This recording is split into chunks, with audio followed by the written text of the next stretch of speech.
쓸모와 외무성을 빼고 가속 페달을 밟은 아베 정권의 싸움 방식은 잘못됐다. 아사히 신문 주간지 아에라가 보도한 기사의 제목입니다. 아베 내각이 한국에 경제 보복을 하면서 일본 외무성이 배제됐다는 내용이었습니다. 지난달 1일 경제산업성 주도로 수출 제재를 가한 1차 보복을 할 때 외무성은 세계 품목이 무엇인지도 몰랐습니다. 한국을 화이트 리스트에서 제외하기 직전에 사태 심각성을 감지한 외무성은 미국 국무부를 움직여 중재에 나서도록 하기도 했습니다. 아베는 외무성을 믿지 않고 배제할 정도로 현재 노리고 있는 것이 있습니다. 지난 19일 요미우리 신문은 일본은 유사시 외국의 군사 위성 활동을 방해하는 위성을 쏘아 올리는 방안을 검토하고 있다고 보도했습니다. 중국 러시아가 위성을 공격하는 위성을 개발하는 움직임이 보이자 우주 공간에서 억제력을 높이는 차원에서 개발하겠다는 것이었습니다.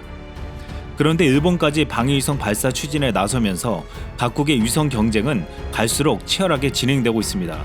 미국, 중국, 러시아 등은 인공위성이 외부의 공격에 취약한 것을 이용해 다양한 위성 공격 무기 개발을 추진하고 있습니다.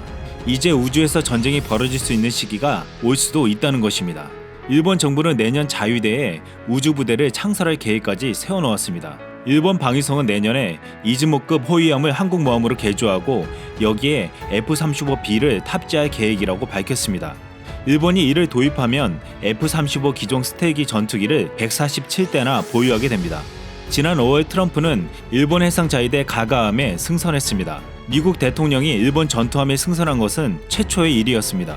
트럼프는 아베 총리는 강한 결의를 갖고 있고 일본의 방위 능력을 높이라고 있다며 이는 미국의 안전에도 도움이 된다고 했습니다. 전문가들은 가가함에는 미일 동맹의 과거 현재 미리 코드가 숨겨 있다면서 그 최종 목적지는 군사대국 일본이라고 분석했습니다. 가가는 과거 일본 제국주의 시절 항공모함의 이름이었습니다. 32년 상하이 사병과 37년 중일 전쟁에도 참가했으며 41년 하와이 진주만 공습 때도 선봉에 섰습니다. 미국은 일본을 인도 태평양 지역에서 중국을 견제하는 세력으로 쓰고 싶은 것입니다. 미국이 중국을 견제하기 위해 일본의 군사력을 이용하려는 사이 일본은 이를 이용해 군사 대국화를 꿈꾸고 있습니다. 한국에 대한 경제 도발로 분쟁을 일으키고 일본 우익들을 집결시켜 헌법을 개정하고 전쟁할 수 있는 나라로 만들어 결국 군사 대국을 만들겠다는 것입니다. 여기서 미국이 간과하는 것이 있습니다. 일본은 독일과는 다르다는 것입니다. 독일은 과거에 대한 잘못을 인정하고 반성했지만 일본은 과거를 부정하고 오히려 전쟁을 일으켰던 군국주의로 돌아가겠다는 것입니다. 이러한 일본의 과거 인식은 그들이 군사 대국이 되면 어떤 일을 저지를지 모른다는 것입니다. 이번 일본의 경제 도발도 일본 우익이 전략적으로 미국을 끌어들이려 한 정황이 밝혀지고 있습니다. 일본 우익 후지이 겐키는 이를 일본과 미국 반도체 산업의 부활의 기회라고 말했습니다. 삼성과 SK 하이닉스 공장이 멈추게 만들어 미국과 중국 IT 기업의 신뢰를 잃게 만들면 결국 디램은 미국의 마이크론이, 낸드 플래시는 일본의 도시바가 가지고 간다는 것이었습니다. 일본 우익들은 대놓고 수출 규제를 지렛대로 해서 미국과 일본의 반도체 패권을 가지고 와야 한다고 했습니다.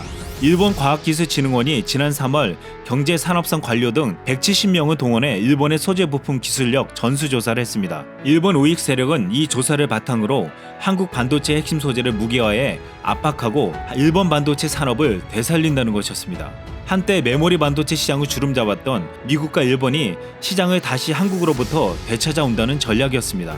일본 우익들은 미국을 끌어들여 이 같은 일을 치밀하게 준비해왔다는 것입니다. 이것은 일본 우익의 주장이었지만 트럼프가 중재에 적극적이지 않은 것을 보고 의심하는 목소리가 많았습니다.